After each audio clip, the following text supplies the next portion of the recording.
दिन की बात नहीं है जो घोर कर पिला दे।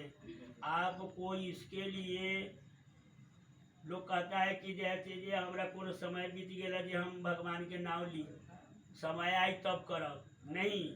समय आपको आ गया है, जब से ज्ञान तब से सियान। आप शुरू से ही जैसे अभ्यास कीजिए, पूजा पाठ, पुराण पाठ, हनुमान चालीसा पाठ, सुंदरकांड रामायण पाठ और जो भी कुछ है जहाँ तक पार लगे पहले से ही कीजिए। वृद्धावस्था अगर आपको आ जाएगा तो अपना शरीर तो आपके शरीर ठीक में रहेगा ही नहीं, तो आप पाठ क्या कीजिएगा, पूजा पाठ क्या कीजिएगा। इसलिए पहले से ही अभ्यास कीजिए इसको करने के लिए। विषयो मनसा बुद्धि सारथी मन कर विराधारे धिया आम ब्रह्म परम धाम ब्रह्माम परमं पदम एवं समचिन्तितात्मा मात्मध्याय निष्करे ओम इत्यक्षरं ब्रह्म व्यारणमामृत प्रयातिनं देहं सदादि परमां गतिं निर्वाण मोहाजित संगदोषा अध्यात्म चित्ता निवृत्त कामा द्वंद्वविमुक्ता सुख दुख संगच्छन्त मूढ़ा परमव्यम ततः। इसलिए जैसे मान अभिमान से अलग होना हो जाना है, जितेंद्रिय बनिए। उसके बाद किसी काम क्रोध लोभ मोह इत्यादि से विरक्त हो जाइए। ज्ञान हृदय सत्य जले राग द्वेष मलामहे, संसार रूपी जो राग द्वेष है उससे अलग हो जाइए। जस स्नाति मानसे तीर्थे सबई मोक्ष आपनियात, और जो ज्ञान रूपी मानस तीर्थ में जो स्नान कर ले वही जो है सो ज्ञान है।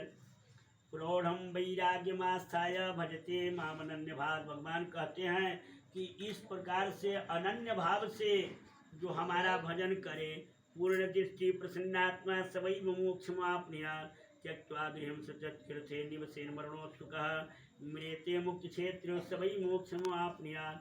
अयोध्या मथुरा माया काशी कांची हेवंतिका पुरी द्वारावती गया सप्तैता मोक्षदायिका। 7 गो पुरी है, नाम है अयोध्या का, मथुरा का, माया का, काशी का, कांची का, अवंतिका का। इसको सवेर में उठकर जो है तो जप करना चाहिए, नाम स्मरण करना चाहिए।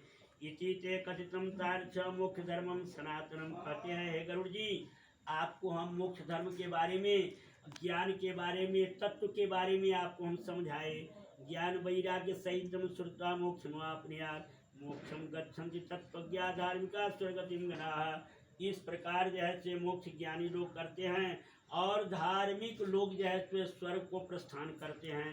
पापिनो दुर्गतिम जानती, और पापी को दुर्गति हो जाता है। संसरंती खगादयः इत्येवं सर्वशास्त्राणां सारोद्धारे निरूपितः। कहते हैं हे गरुड़ जी, आपको हम जैसे सार बताए, अर्थात जैसे तत्व के बारे में बताए। मयाते खोड साध्य किं हुआ श्रोतमीक्षते। आपको मैंने 16 अध्याय आपको सुनाया, आप क्या सुनना चाहते हैं। श्रुतोवाच एवं श्रुतावचो राजन गरुड़ो भगवान मुखातः। इस प्रकार सूजी महाराज करते हैं कि गरुड़ जी के मुख से, भगवान लक्ष्मी नारायण के मुख से गरुड़ भगवान जब इस सारी गरुड़ पुराण की कथा को सुने हैं तो कृतांजलि बवाते तम प्रणम्य च मुहुर्मुहुः, भगवान के साष्टांग प्रणाम करने लगे गरुड़ जी। भगवान देव देवे सहस्रावित्वावतोमृतम। कहते हैं हे लक्ष्मी नारायण भगवान, आप अमृत रूपी वचन सुनाकर हमको कृतार्थ कर दिए। कारितो एवं मया नाथ भवसार रहता प्रभो, और इस संसार सागर से आप तार कर दिए। इसी कोशिगत संदेह कृतार्थो दृढ़ संशय। और जो हमारे हृदय में जो संशय था उस संशय को आप दूर कर दिए। इत्युक्त्वा गरुणस्तुत्ये स्तुत्याधान पुरोभवत्। इस प्रकार कहकर गरुड़ जी भगवान विष्णु का ध्यान करने लगे।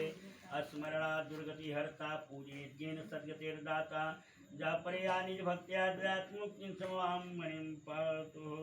श्री कृष्णचंद्र भगवान की जय। 2-4 श्लोक कर महात्मा। श्री भगवान इत्याख्यातुं मया ख्यातुं सर्वोदयकम। पिताजी या माता के स्वर्गवास होने के अंतर्गत ही क्षौर कर्म से पहले इस गरुड़ पुराण को सुनना चाहिए। इदम कर्म न पूर्वित नास्तिकार आत्मा। इसमें नास्तिक लोग की बात में नहीं रहे, गरुड़ पुराण अवश्य सुनना चाहिए। ब्राह्मण क्षत्रिय वैश्य शूद्रा चैवोद्रेव। ब्राह्मण क्षत्रिय वैश्य शूद्र सबके लिए गरुड़ पुराण है। ये चांद्रमा गया सर्वे प्रेत क्रियाम बिना। अगर गरुड़ पुराण नहीं सुना, प्रेत क्रिया अगर इसमें जो बताया गया है वह सुसंपन्न ढंग से नहीं किया तो उनके पिता का उद्धार नहीं होता है। प्रेत कल्प विदम पुण्यम श्रोति श्रावयेत्। इसलिए प्रेत कल्प के बारे में, श्राद्ध के बारे में गरुड़ पुराण में ही मिलता है। उभौ तो पाप निर्मुक्तौ दुर्गतिम नैव गच्छतः। माता पितृस्य मरणे सौवर्णम श्रुतो जिजः।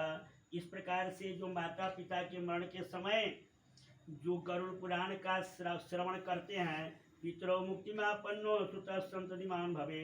उनके पिता की मुक्ति मिल जाती है, माता की मुक्ति मिल जाती है और उनको आशीर्वाद प्राप्त होता है।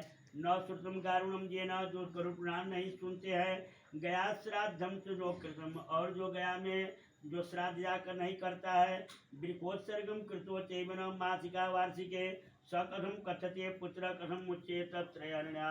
वह पुत्र कहलाने लायक नहीं है। तस्मात् सर्व प्रयत्न श्रोतव्यम गारुणम किलम। इसलिए यथा साध्य गरुड़ पुराण सुन लेना चाहिए। धर्मार्थ का मोक्षाणाम दायकम दुखनाशनम, यह दुख के नाश करने वाला है। पुराणम गारुणम पुण्यम पवित्रम पापनाशनम, यह गरुड़ पुराण पाप को नाश करने वाला है। श्रोताम कामना पूर्व श्रोतव्यम सर्वदेही, और जो आपकी कामना है उसको पूर्ण करने वाला है। ब्राह्मणो लभते विद्यान, ब्राह्मण अगर इसको सुनता है तो विद्या की प्राप्ति होती है। क्षत्रिय पृथ्वी लभेत, क्षत्रिय सुनता है तो पृथ्वी प्राप्त करता है। वैश्यो धनिक मापनोति, वैश्य सुनता है तो धन की प्राप्ति करता है। शूद्र शुद्ध्यति पातक भी, और शूद्र इसको सुनता है तो महापाप से वह निर्मूल हो जाता है। श्रुत्वा दानानि देयानि वाक्यानि खिलानि च पूर्वोक्त से अन्यथा सफलम भवे। इसलिए जहाँ संभव हो गरुड़ सुनना चाहिए, और इसमें जो गरुड़ पुराण के अनुसार दान कुछ जैसे करना चाहिए। अन्यश्च हेमदानश्च भूमिदानश्च वीर्भिः भवेत् पूजवाक्यं भक्त्या पुण्य फल प्राप्ते। वाचकस्यार्थिनैव पूजितुं न संशयः, सन्तुष्टिस्थितां जामि वाक्येनात्र संशयः। श्रीगरुड़पुराणे सारोद्धारे महात्मनां सम्पूर्णं पापोऽहं पापकर्माहं पापात्मा पापसम्भव। त्राहि मां पुण्डरीकाक्ष सर्वपापहरो। बोलो कृष्णचंद्र भगवान की जय।